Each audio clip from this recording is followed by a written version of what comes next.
శరణం గచ్ఛామి. అందరు ధర్మం శరణం గచ్ఛామి.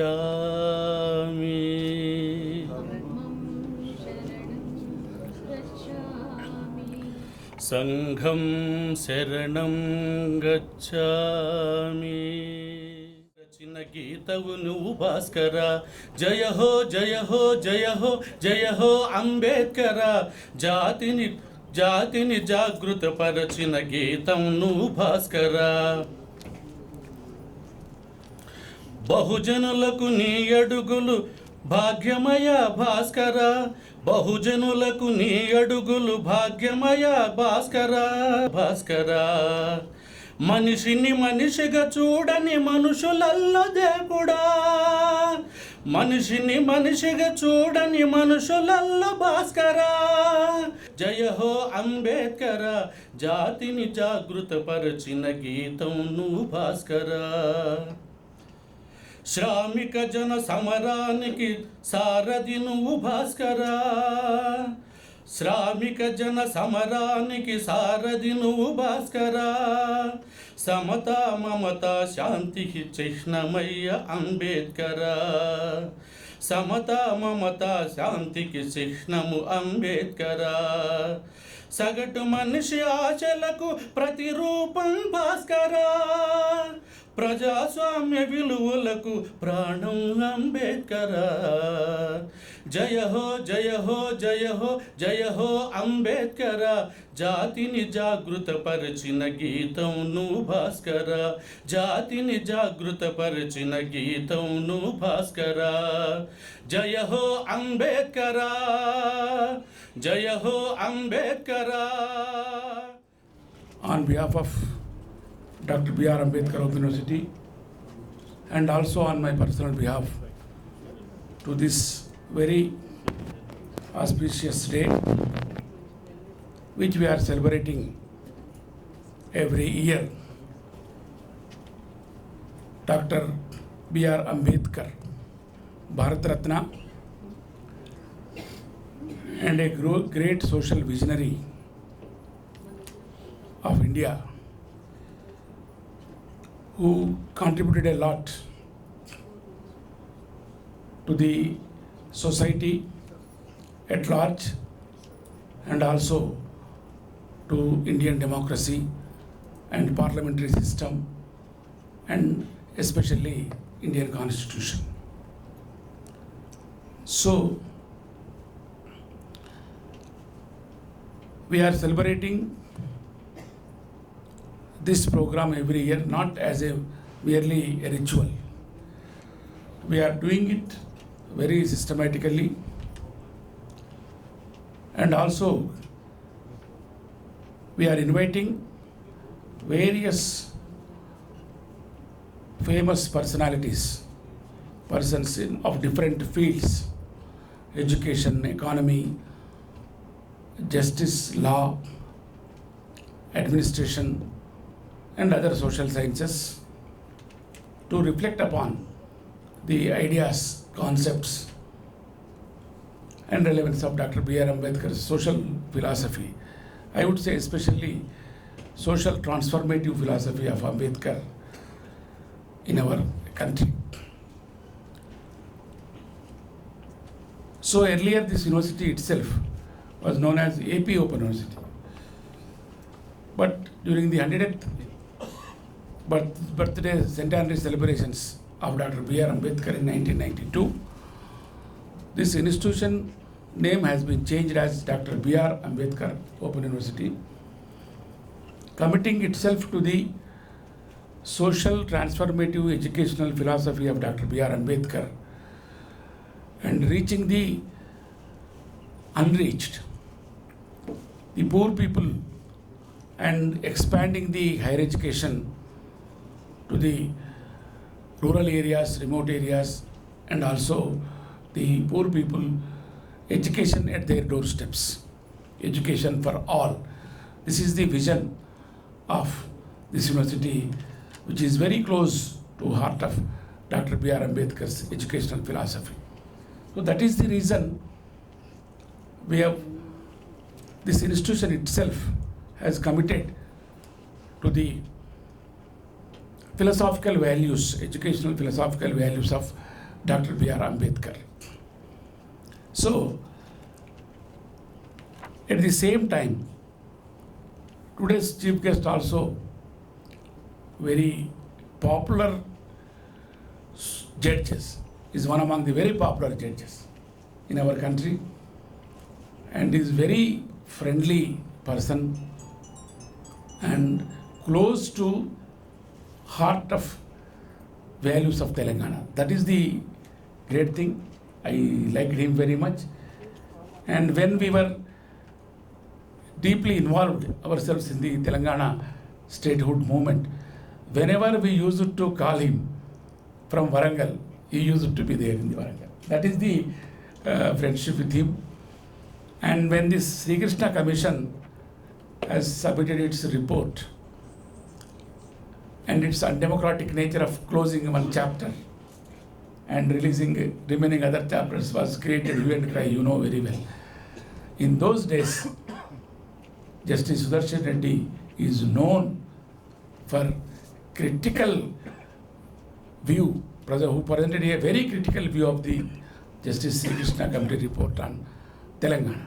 So that is the reason he came many times to Warangal, and so in that way he became very popular in the Telangana statehood movement also, and he became very close to the hearts of the agitationists. So that is the greatness of Justice Sudarshan Reddy, and he is also very thorough in constitutional, legal and constitutional aspects of our Indian democracy, and is known as a constitutional expert in interpreting the constitution to the present day relevance of democracy and democratic values and policies and administration to be taken up by the state and governments. We have invited him to speak on the aspects of social justice. Before he gives his elaborate and a very interesting talk on social justice of Dr. B.R. Ambedkar, just I wanted to share some of my views. I don't take much of your time. Dr. B.R. Ambedkar, you know very well, is a multifaceted genius, and his outstanding contributions are relevant to not a single discipline, and his studies and his contributions are relevant to diversified fields of the social sciences: law, sociology, anthropology, history, political science, economics, education, public administration, whatnot, everything. Every social science student has to study the Ambedkar from their discipline's point of view to understand the nature of Indian society and the nature of Indian socio-economic conditions. And at the same time, he is considered as crusader of social justice and constitutional democracy. He strongly believed in state and administration will act as a change agent to bring the relevant change, social justice, social change in the society. And his main works, especially related to state and government or governance, we take this Annihilation of Caste in 1936, State and Minorities in 1947, and his speech presenting the final draft of the Constitution in the Constitutional Assembly in 1949. These are some of the basic works which they give us a critical understanding of our nature of our Indian democracy, constitution, and the political system, how it operates and how it functions in a diversified, heterogeneous socio-political milieu or socio-political context. According to me, and so many others have also said that according to Ambedkar, social justice is nothing from his point of view. It is another form of, it is in the explaining in other words, that is liberty, equality and fraternity. He tried to combine these powerful concepts in his ideas of the social justice, taking heavily from the Buddhist religious roots in the philosophy of the social justice. So, this concept of social justice is firmly rooted in the synthesis of the social equality involving freedom, liberty with economic equality. Without that economic equality, the remaining other things will be no use. And human brotherhood will finally be based upon a self-respect and dignity, and all these combined together will drive us to get the social justice in the society. So, as I've already said, finally the state will play a critical role in state and administration both will play a critical role in as a change agent, and it will play a social transformative role. And he has expected state and administration or state and government to play a role of developmentalist, ameliorative and interventionist role, so that the achieving social justice will become very easy. So in that way, both the reason and justice are his powerful approaches or concepts through which he tried to understand and judge the actions of the state and government. So this is the broader framework of social justice of the Dr. B.R. Ambedkar, according to my understanding. But definitely today's chief guest, Honorable Justice Sudarshan Reddy, will definitely elaborate more and give us new insights into the ideas and concepts of Dr. B.R. Ambedkar on social justice and social change. Thank you. What am I doing here in the midst of galaxy of professors, academicians, teachers, administrators? I'm really a little bit diffident to speak. As well, I can conclude my lecture by repeating what both the distinguished professors have already said about Dr. Ambedkar, his outlook, his philosophy, his works. But having accepted the invitation, I'm supposed to say a few words, and I would definitely say that. Initially, I thought of speaking extempore. But then I have realized the dangers of speaking extempore on Baba Saheb. అంటే సప్త సముద్రాలు ఒకేసారి మదించితే ఎట్లా ఉంటుందో extempore Ambedkar మీద మాట్లాడితే అంత పని అది మనం చేయలేం కనుక I thought I would rather reduce whatever my thoughts on this particular subject into writing and prepared a structured one to the extent possible.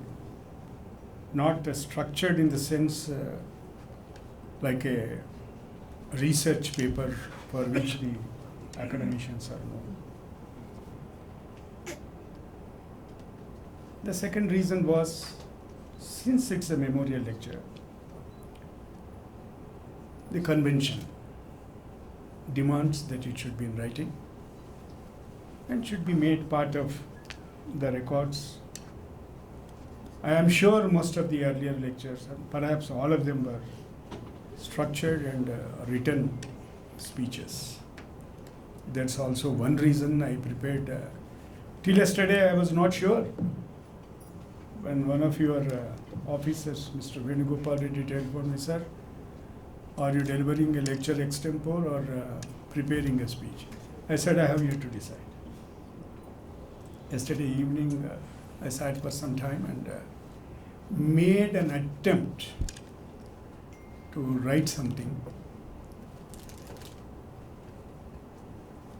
from the program. I find I have almost 40 minutes. I think 50 minutes is the class, isn't it? Normally, which the professors are. That's how we were taught when we were in the colleges. But I am sure, under no circumstances, I will exceed the allotted time and detain you and delay you for your lunch. Today's president, my good old friend, and the distinguished Vice Chancellor of this university, Professor Sitaram Rao.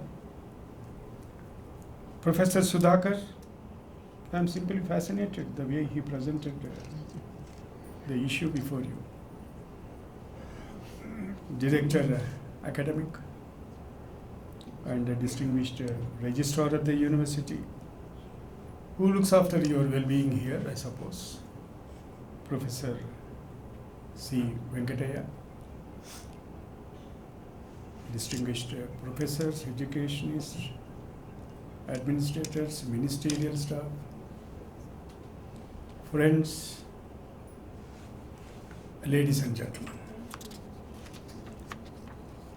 Let me at the very outset express my deep gratitude at being conferred with the honor of speaking on the occasion of the 118th birth anniversary of Baba Saheb Dr. B.R. Ambedkar. It's not without a sense of trepidation that I accepted this responsibility. After all, how could one not feel trepidation at being asked to encapsulate the thoughts of arguably one of the greatest intellects of India and the relevance of those thoughts to our present conditions, all within a space of 20 or 30 minutes. Hence, abstraction, both in terms of summation and also in being very selective of the range of ideas the great man wrote, spoke, and worked on in his lifetime, becomes necessary. This would obviously result in glossing over many refined arguments and the nuances of thought that great scholar and humanist came up with. However, that is the price we pay for being strapped for time, but more plausibly on account of being far lesser mortals. May you live in interesting times is a rather ironical curse of allegedly Chinese origins. The assumption behind that, contrary to what one would expect, is that economic growth and prosperity are achieved in periods of peace and marked by strife-free times, whereas the interesting times, quote unquote, are so by virtue of uncertainty and conflict. And we certainly seem to be living in extremely interesting times. And it cannot be more ironical that we live in times where even proponents of casteist and exclusionary Hindu Rashtra also swear by Baba Saheb. What a paradox it is. Yet the situation is indeed very troublesome, and many reasonable people would argue the Constitution of India, the great national compact, that's what I call, that the great men helped craft, is under assault by the very people who have sworn to protect it after riding into power using the very machinery that enabled their democratic participation. Many reasonable people would suggest that the present time in India are marked by the following. That's my own understanding. One, inequality that is growing by leaps and bounds. Just now, a small introduction was given by Professor Sudhakar about that. And this is accompanied by unabashed reassertion of extreme inequality as a moral good by the elites of India, who are still predominantly comprised of members of upper caste. In fact, unconscionable inequality is now being propounded as a necessary concomitant of a social and a national progress.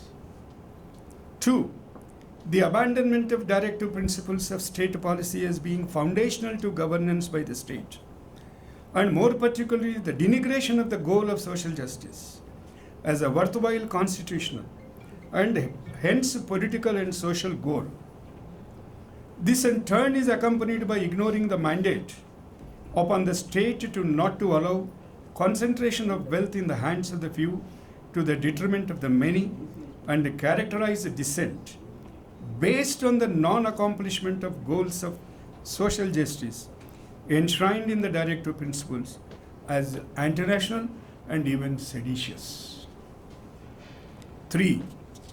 Reassertion of monoclonal religious identity as the sole reference and source for values, to frame a majoritarianism that acts as a platform to reduce to second-class status workers, farmers, women, minorities, and depressed classes. This is also accompanied by claim that fundamental rights themselves are susceptible to being malleable to changes as determined by the majority, thereby upending the very notion of what is implicated by constitutionalism, that is, a protection of citizens from the tyranny of temporary majorities. Assertion that such majoritarianism and the values that are undergird it would only be those that are determined from time to time by legally, amorphously unorganized, but nevertheless all too real bodies that have historically expressed opposition to the Constitution of India and the values it seeks to promote as anti-national. A coupling of ethnic, religious nationalism with assertions that crony and predatory forms of capitalism are needed for the glory of the country, a goal that would abide, nay, even promote, suppression of fundamental rights and elimination of welfare nets for the masses, if the same are even remotely antithetical to the interest of entities that thrive in crony and or predatory forms of capitalism. 6. Emergence of many hundreds of organized groups that act as stormtroopers to act on various issues, local and national, that are deemed as being vital for the monoclonal religious identity. We have begun to regularly hear of this or that person or groups of persons being victimized and or be subjected to violence by groups of thugs shouting religious slogans and the state filing criminal charges against the victims, with the politicians claiming that such organized groups, quote unquote, perform a national duty, with the nation itself being defined by that monoclonal identity. 7. The demonetization and suppression of any voices that question or posit, nay, even explore the possibility of different ideas of India and of principles that would undergird social action and use of charges of sedition to suppress dissent. And 8.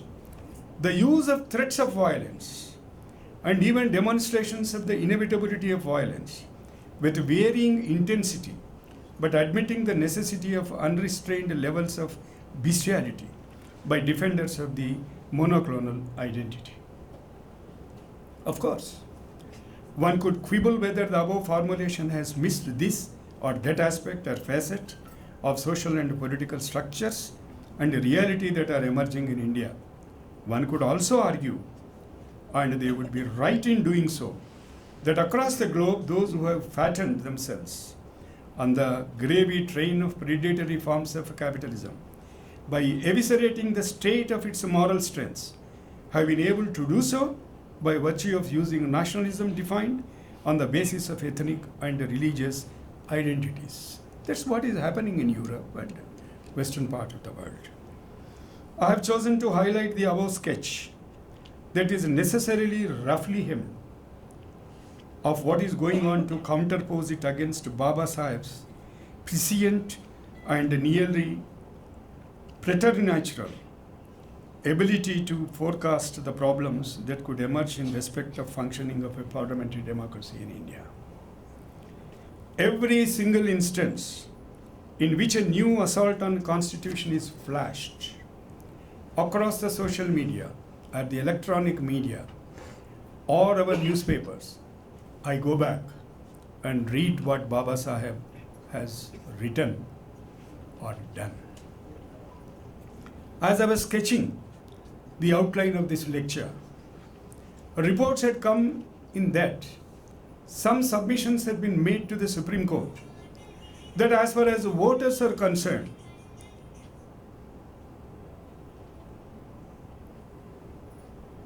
they had no right to know. Sir, we are doing a serious business, please. Voters are concerned, they had no right to know, and the submission also went. I am told that such a right cannot be found in the principles that undergird parliamentary democracy. What or who and how much is being contributed to political parties? As a former judge of the Supreme Court and a lawyer with nearly more than 4 decades of experience in dealing with the constitutional law, and hence weaned on the principles that it is the people as a nation who are ultimately the masters, the sovereign, I could not even begin to give a form to my shock. To give a form to my shock, I began to reread a lecture that Baba Saheb delivered on to the members of the Pune District Law Library. All of you some of you at least are aware. Titled, The Challenges Before the Parliamentary Democracy in India and Their Remedies. A quick look at what he listed as conditions precedent for proper functioning of a parliamentary democracy, along with the much noted warnings he gave at the time of ratification, will force us to at least ask whether the functioning of parliamentary democracy in India, notwithstanding the ongoing elections, has been severely compromised. His conditions precedent were, I gathered from the lecture, 1, absence of glaring inequalities. 2, need of strong opposition. 3, equality in law and administration. 4, observance of constitutional morality. 5, no tyranny of majority over minority. 6, moral order in society. 7, strong presence of public conscience. And 8, free and fair elections, as they are necessary for the transfer of power. The foregoing that I listed above were described by Baba Saheb as conditions precedent for the successful working of democracy under the caption, free and fair elections. Baba Saheb very presciently warned that, permit me to quote this, we must not lose sight of the fact that big business, I am not saying this what Baba Saheb said in 1952, he has also put that big business in quote unquote, is trying to play a great part in the political life of this country. The amount that is being contributed on behalf of the big business is very dangerous thing. If moneyed people try to influence the elections by contributing to the election fund of any political party, what would be the result?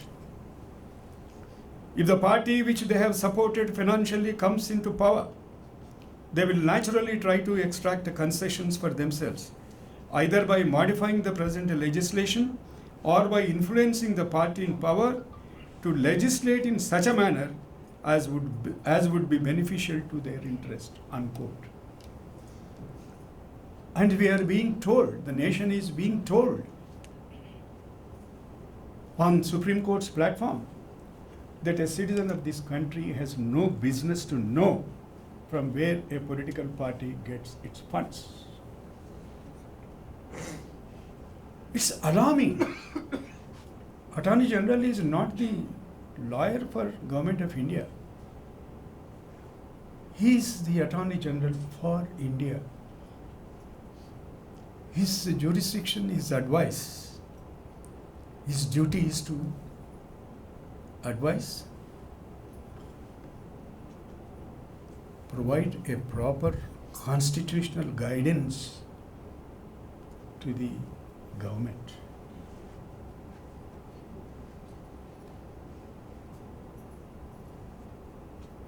I can recall when Nehru insists upon a particular constitutional amendment and seeks the advice of then Attorney General Sethal Ward.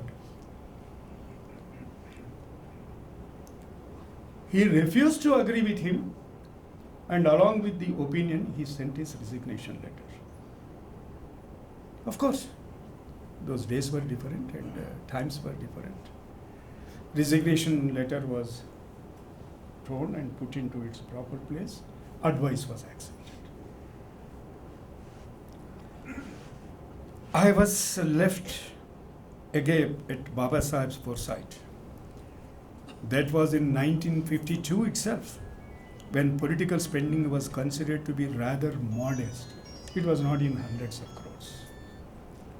Hence, I had to wonder, as we see many scores of thousands of crores being spent by various political parties in the ongoing elections, a majority of which is comprised of black money, what Baba Saheb might have thought. I use his own words to express my horror at the orgy of the spend by political parties and the submissions to the Supreme Court that the voters have no right to know where that money has come from. I again quote Baba Saheb. This is a quote. I ask you, gentlemen, I am not asking, whether under these circumstances there is any hope left for the parliamentary system of government to do any good to the country. 1951. This is the question which he raised. Given the above, an analysis that suggests that parliamentary democracy and the constitution that underwrites it have been severely compromised by the polity and the political economy that has emerged, especially over the past few decades. What should we do? How do we rework our parliamentary democracy and the matrix of constitutional values to good health? Baba Saheb again points the way. And the route lies through a complete and total commitment to instantiation of social justice in all walks of life and in all institutions of national and social purpose, as demanded by Article 38, which was exclusively his brainchild. That is, the state shall strive to promote the welfare of the people by securing and protecting, as effectively as it may, a social order in which justice, look at the order, social, economic, and political. Social justice first, economic justice two, and political, shall inform all the institutions of national life. The state shall in particular strive to minimize the inequalities in income and endeavor to eliminate inequalities in status, facilities, and opportunities, not only amongst individuals, but also amongst groups of people residing in different areas or engaged in different vocations. But Baba Saheb went beyond a mere articulation of the goal. He also provided the philosophical and socio-psychological foundations for social action and achievement of that goal. In setting out the conditions precedent for a parliamentary democracy, Baba Saheb also describes briefly and broadly what he conceives democracy to be. First, he points out that democracy is an innate public good by itself because it empowers its citizens. If the political processes makes clear and are based on the value premises that the ultimate sovereign authority rests with the people, we must remember that the citizen endows the nation state with the collective power far beyond his immediate control. Consequently, a democracy is necessarily an assertion of the need for control of the nation state by the citizens, both through periodic elections, but also preserving freedom for citizens to form opinions about what is being done by the government of the day and fearlessly expressing them, and to form groups and alliances to pressurize the government to hew back to the constitutional values and methods in case it veers off course.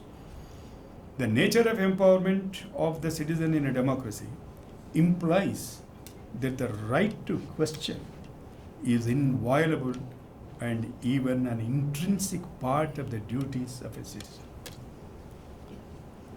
The notion of final authority vesting with the people starts with the presumption that in vitally important and even crucial ways, all those who comprise the nation state are equal. This equality is premised on the ontological specification that every human being is endowed with an irreducible quotient of dignity. Baba Saheb, having been a witness to the degradation and discrimination imposed on Dalits and other depressed classes in India, both personally and others, essentially understood that unless the manner in which we conceive human beings changes, that is, as human beings endowed with intrinsic dignity and are willing to bring the apparatus of the state into operation to protect that dignity of individuals and groups of them, democratic process can always be hijacked to serve the interest of the few at the expense of many. He also recognizes that the specification of such dignity must be emphatic enough so that it enables the individuals as well as the groups of them to seek to actualize their potential for democratic participation without the detritus of socio-psychological or legal fears. To assert the power to control the government is in essence an assertion of innate dignity of human being. The view of Baba Saheb, I believe, is substantially reflected in Professor Amartya Sen's position that recognition of human dignity is what economists call as an intrinsic good. No one can avoid quoting you. Therefore, I am quoting Professor Amartya Sen. It is the recognition of this innate dignity which also implies control over one's autonomy and consent that undergirds the notions that every citizen ought to have a say in who gets to wield the collective power on his behalf and to what purpose. Baba Saheb's position may be contrasted with the position taken by another veteran and great freedom fighter, Bal Gangadhar Tilak. For instance, it is said that when it was first mooted that members of the depressed classes also be allowed to become members of legislative and other decision-making bodies. Tilak exasperately quipped, quote unquote, but what would they do there? Quote unquote. ఏం చేస్తారు విడిపోయాడు? For Ambedkar, the need and the right to be there was prior to meeting, if needed at all, any preconceived notions of quote unquote merit to belong that the upper caste might prescribe. The innate dignity of every person, irrespective of the social group they belong to and their station in life on any social or economic parameter, implied that each and everyone deserved to belong and her voice be heard. To put it in terms used by social scientists, many of them are present here. These days, every citizen was to be recognized as having the agency to be able to put forth her views of what the collective power should be used for, and that the moral foundations of the collective had to be necessarily respect the citizen. Baba Saheb recognized that such a right and its recognition will enable far greater social interaction and hence also lead to far greater dynamism in culture. That's what I was speaking with Professor Sudhakar. Democracy being, quote unquote, a government by discussion. For him, the democracy was a government by discussion. As the first step towards recognizing human dignity. It is also necessarily has to be shaped to be, quote unquote, a form and method of government whereby revolutionary changes in the economic and social life of the people are brought about without bloodshed. That was his notion of democracy. Revolutionary changes, whenever somebody speaks about a revolution, we think it's always accompanied by bloodshed. So the real democracy is the one where revolutionary changes are brought in without bloodshed. Is that democracy is also expected to bring about material changes in the lives of the people that it circumscribes and instantiates justice. This idea is articulated in Argumentative Indian. Modern theory of justice, much exemplified by the writings of John Rawls and other consequentialists, probably finds its roots in Baba Saheb's philosophy that those who are the weakest ought to be extended the most protection and that they be the first recipients of solicitous attention of the state. Again, there are two aspects to this. The first is the constitutional principle based on sound principles of social justice, that if every human being is to be effectively recognized as possessing an irreducible quantum of dignity and the same is to be protected, then it behoves upon the state to ensure that no individual can be left far behind in social, economic, and political contexts. Consequently, it is the duty of the state to ensure that neither material conditions nor cultural goods be deprived in a manner that defaces the human dignity. Furthermore, the responsibility of the state is to ensuring that citizens ought not to be deprived of material and cultural capital that defaces their dignity has another dimension. It is only when citizens are provided such wherewithal, that they can actively seek to protect themselves, their dignity. self-respect and articulate about their fundamental rights, can be a proper fraternal order of mutual respect be created. This can of course be viewed as having a utilitarian value. It makes the protection of human dignity and fundamental rights much more efficient. However, a careful reading of Baba Saheb's extensive writings suggests that he goes beyond this. He views the endowment of individuals with such resources that enable them to protect their human dignity as itself an essential part of their being human.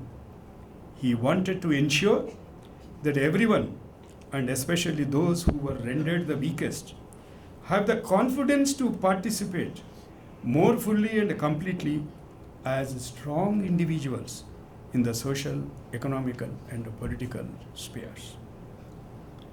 And this brings us to yet another important goal, or rather conception, that Baba Saheb had as to what democracy ought to mean or aim for. The great thinker that he was, he also understood that human beings are not monads, solitary automations, who only protect themselves or lived for themselves. For him, the mere trappings of democracy were meaningless. In his essay, Caste System is the Biggest Challenge, that was the essay, he writes, I quote,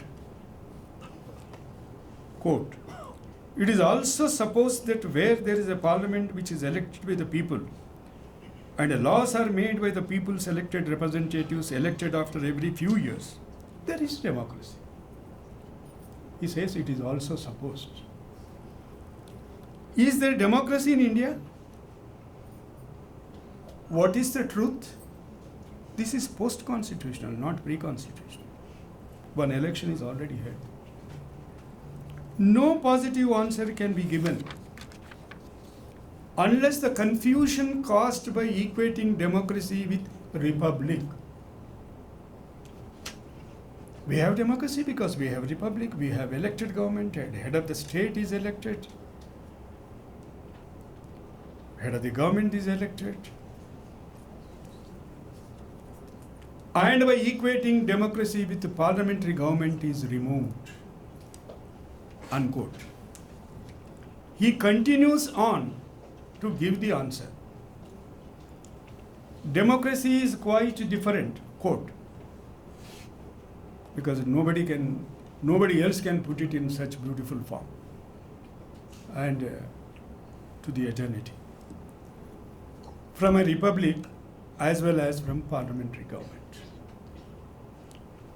The roots of democracy lie not in the forms of government, parliamentary or otherwise. A democracy is more than a form of government. It is primarily a mode of associated living together. That's why he brought in that concept of fraternity. Of course, that was from French Revolution, but added the dignity into the preamble. A democracy is more than a form of government. It's primarily a mode of associated living. The roots of democracy are to be searched for in the social relationships, in terms of associated life between the people who form the society. Who are those people who form this society?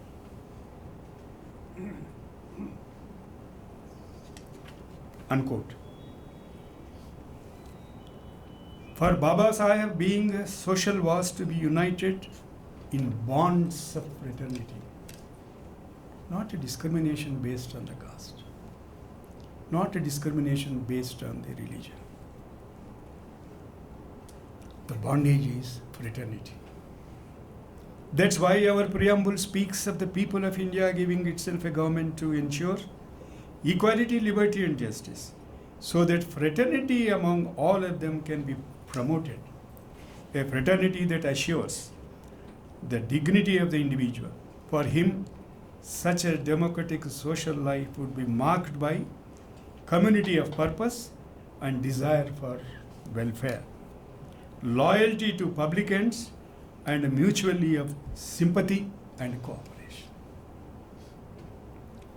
As our nation state embarked upon a journey of asserting itself to be a republic and a genuine constitutional democracy, we were riven by inequalities that were horrific in nature: illiteracy, squalor, and degrading poverty inflicted on us by colonial masters, as well as system of graded inequalities that were imposed on the masses by a vile form of socio-religious ideology that founded on a platform of exploitative and casteist feudal structures. The essential task was to embark on an aggressive program of instantiation of social justice, which necessarily implicated the need to redress historical wrongs and eliminate the consequences of subhuman existence imposed on vast tracts of our humanity. As the previous discussion about what Baba Saheb visualized was the form and purpose of democracy has shown us, our primordial task was to ensure equality, liberty, and justice, social, political, economic, are extended to all our citizens, so that a fraternity based on recognition of inviolable and indivisible dignity of every citizen could be fashioned out of the ruins of the past.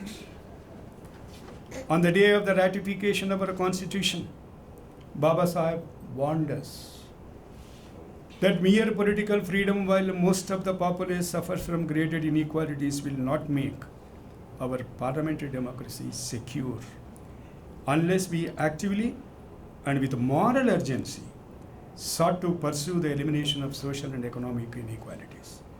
The contradictions would drive us to destroy our democracy. Over the past few decades, the elites of this nation, I am included in that, have successfully sought to deride pursuit of the goal of social justice. In an international context, we see that country after country fostered the prioritization of demands of elites and the cross-border synergies with other elites. Even as they eviscerated the state of its powers to create a welfare state that is consonant with the notions of human dignity and fraternity with their own people, as explained by Manuel Castells in his magisterial work on network society, that is, Information Age, Economy, Society and Culture. It's a 3-volume huge work. The sense of helplessness among citizens that is a necessary concomitant of predatory and global forms of capitalism will drive them into the hands of localized identities based on unreason and hatred. This he predicted about 40 years back. And that this would overwhelm the compact of the people with the government and destroy their belief that the institutions of governance based on constitutional values would actually work for the larger public good and seek to establish a fraternal order based on recognition of dignity of fellow citizens. When widespread and corrosive cynicism replaces the hope of the possibility of effective programs of social justice, social action, grounded in constitutional values, abjuring hatred for others, and bloody means of revolution, democracy itself will become a sham. So the question is, do we continue on the policies of plenty for the few and little or nothing for many? Of re-entrenching graded inequalities and dehumanize huge swaths of our own people?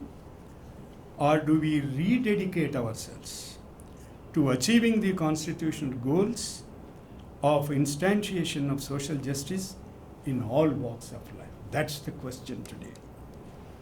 Do we really follow Baba Saheb? Or, as he had warned us, enable the creation of a sham that passes off for parliamentary democracy in which dignity of man, both as individual and members of groups, would be squelched. Question. Is it to be annihilation of caste and the dehumanization that undergirds it, or destroys the prospects of us becoming more human? My plea to end this lecture: let us rededicate ourselves to the aspirations set by one of the greatest human beings of all times. We deserve to construct for ourselves a more just society based on the principles that Baba Saheb had enunciated. The innate human dignity of our people, especially those who have been relegated to the bottom, deserves nothing less. ఈ స్మారక ఉపన్యాసాలని మనము ఎందుకు పెట్టుకుంటాము అనేది మన academy director గారు చెప్తే, స్మారక ఉపన్యాసాలని కేవలము స్మరించడం కోసమేనా అనేది ఒక ప్రశ్న మనకి ఉత్పన్నమవుతుంది. అయితే వారిని మనం మననం చేసుకోవడం ద్వారా మనమేం చేయాలి రేపటి నుంచి, లేదంటే చాలా కాలం నుంచి మనం ఇటువంటి స్మారక ఉపన్యాసాలు మనం చేస్తూ ఉన్నాము. ముఖ్యంగా అంబేద్కర్ గారి స్మారక ఉపన్యాసాలు అనేటివి ముఖ్యంగా మన విశ్వవిద్యాలయానికి వారి పేరును పెట్టినప్పటి నుంచి కూడా మనము ప్రతి ఏటా ఈరోజు ఇలాగే మనము స్మారక ఉపన్యాసాలను ఏర్పాటు చేసుకొని చాలా ఆనందోత్సవాలతోటి ఆటల పోటీలు కానీ ఒక పండుగ వాతావరణంలో మనము చేసుకుంటున్నాము. అయితే నా వరకు వచ్చేసినట్లయితే అంబేద్కర్ గారిని మనం ఎందుకు స్మరణం చేసుకోవాలి అనే విషయాన్ని తీసుకున్నట్లయితే, అంబేద్కర్ గారు కేవలం ఒక రాజ్యాంగ నిర్మాత మాత్రమే కాకుండా ఒక మేధావి, ఒక సంఘ సంస్కర్త, దళిత బహుజన తాడిత పీడిత జనాల బంధువు బాంధవుడు. వారి కోసం ఈ హిందూ సమాజంలో చాలా కాలం రచనలు చేసి వారి కోసం పోరాడి చివరికి తన జీవితం అంతా కూడాను ఈ దేశ తాడిత పీడిత జనాల కోసం అంకితం చేస్తూ తర్వాత హిందూ సమాజం చేయలేని పరిస్థితుల్లో ఆయన బౌద్ధ మతాన్ని స్వీకరించే వరకు కూడాను, చరణ మరణం వరకు కూడాను ఈ దేశానికి ఎనలేని సేవ చేశారు. వారి యొక్క రచనలు కానీ వారి యొక్క ఐడియాలజీ మనం తీసుకున్నట్లయితే, ఆయన ప్రవచించినటువంటి వ్యాఖ్యలు కానీ లేదా వ్యాసాలు కానీ రచనలు కానీ లేదా భావాలు కానీ ముఖ్యంగా ఈ దేశంలోని స్త్రీల కోసం స్త్రీలకి ఆస్తిలో భాగం ఇవ్వాలని మొట్టమొదటిసారిగా చెప్పినటువంటి ఒక మహోన్నత వ్యక్తి అంబేద్కర్. ఈరోజు స్త్రీలకి ఆస్తిలో హక్కు వచ్చిందని అంటే అది అంబేద్కర్ పుణ్యము, అంబేద్కర్ చదవాలని మాత్రమే చెప్పుకోవాలి. అలాగే నేడు మనకి రిజర్వ్ బ్యాంక్ ఆఫ్ ఇండియా ఉంది అని అంటే అది వారి యొక్క భావాల మూలంగానే అది రిజర్వ్ బ్యాంక్ ఆఫ్ ఇండియా అనేది ఏర్పాటు చేయడం జరిగింది అన్నమాట. అలాగే ఈ దేశంలో మనం అందరం కూడాను చాలా కాలం వరకు కూడాను ఎంప్లాయ్మెంట్ ఎక్స్చేంజెస్లో పేరు నమోదు చేసుకునే వాళ్ళం. ఉద్యోగ డిగ్రీ కానీ ఎస్ఎస్సి కానీ ఇంటర్ అయిన తర్వాత అప్పట్లో మనకి తప్పనిసరిగా ఎంప్లాయ్మెంట్ ఎక్స్చేంజెస్లో మన పేరు నమోదు చేసుకోవాలని అనేవాళ్ళు. దానికి కూడాను ఈ దేశంలో ఎంప్లాయ్మెంట్ ఎక్స్చేంజెస్ని నెలకొల్పడానికి ప్రధాన కారణం కూడాను అంబేద్కరే. అలాగే మనకందరూ కూడాను చాలామంది తాడిత పీడిత జనాల నుంచి వచ్చినటువంటి చాలామంది వ్యక్తులు ఈరోజు విద్య ఉన్నది అనంటే అది అంబేద్కర్ గారి చలో మూలంగానే. అది రైట్ టు ఎడ్యుకేషన్కి ఒక రాజ్యాంగంలో ఒక ప్రస్తావన తీసుకొచ్చాడు అంటే అది అంబేద్కర్ గారి చలో మూలంగానే చెప్పుకోవచ్చు.